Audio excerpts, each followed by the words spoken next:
नमस्कार दोस्तों। कभी कभी हम अपने स्वार्थ, अपने लालच, अपने इच्छा, आकांक्षाओं और अभिलाषाओं में इस कदर फंस जाते हैं कि हम अपने लक्ष्य से भी भटक जाते हैं।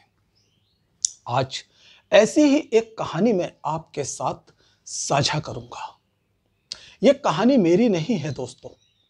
इस कहानी को मैंने किसी से सुना है। मुझे नहीं मालूम ये कहानी किसकी है।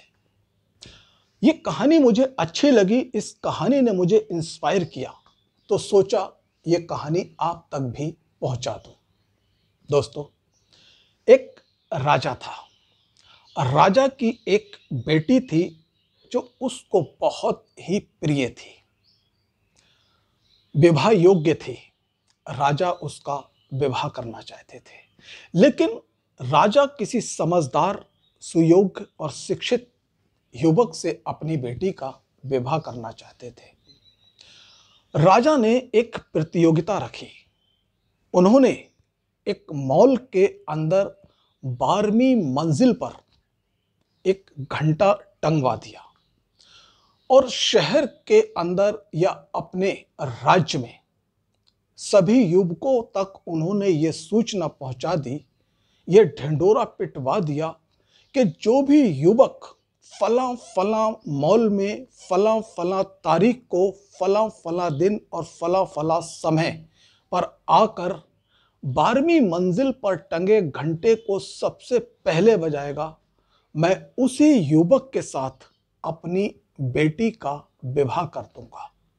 इतना ही नहीं, राजा ने कहा कि जो भी युवक मेरी बेटी के योग्य होगा या जिससे उसकी शादी करूंगा, मैं अपना आधा राज्य उसको दे दूंगा।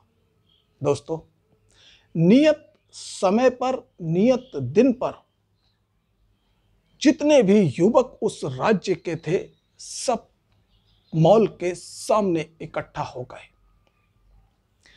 जैसे ही मॉल का दरवाजा खुला, सारे के सारे युवक एक साथ अंदर भाग पड़े, सिर्फ इसी जिद्दोजहद में कि वो सबसे पहले घंटा बजा दें।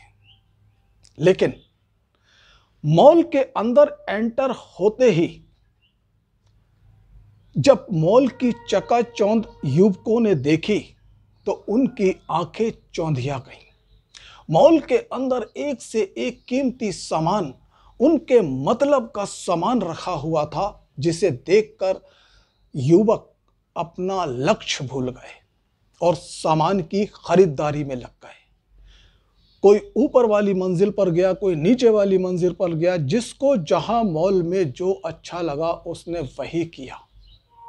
लेकिन एक युवक था जिसको राजा की बात याद रही।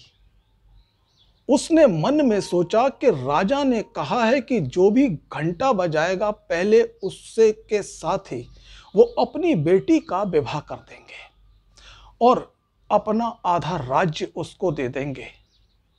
युवक ने अनुमान लगाया कि इस मॉल में जो सामान है उससे कई गुना महंगा और कीमती, राजा उसको आधा राज्य दे देगा।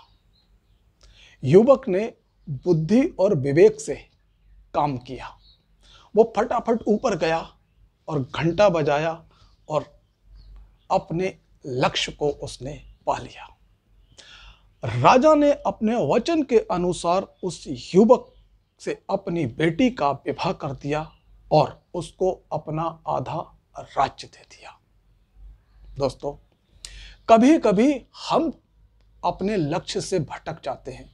छोटी छोटी अभिलाषाओं में पड़कर, छोटी छोटी इच्छाओं, आकांक्षाओं की पूर्ति करने के लिए हम अपने लक्ष्य से भटक जाते हैं।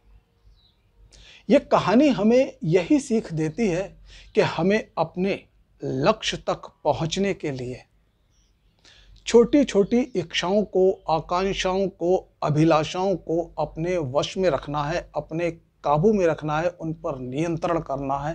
तभी जो हमने बड़ा लक्ष्य साधा है उस लक्ष्य की प्राप्ति हो सकती है, अन्यथा नहीं।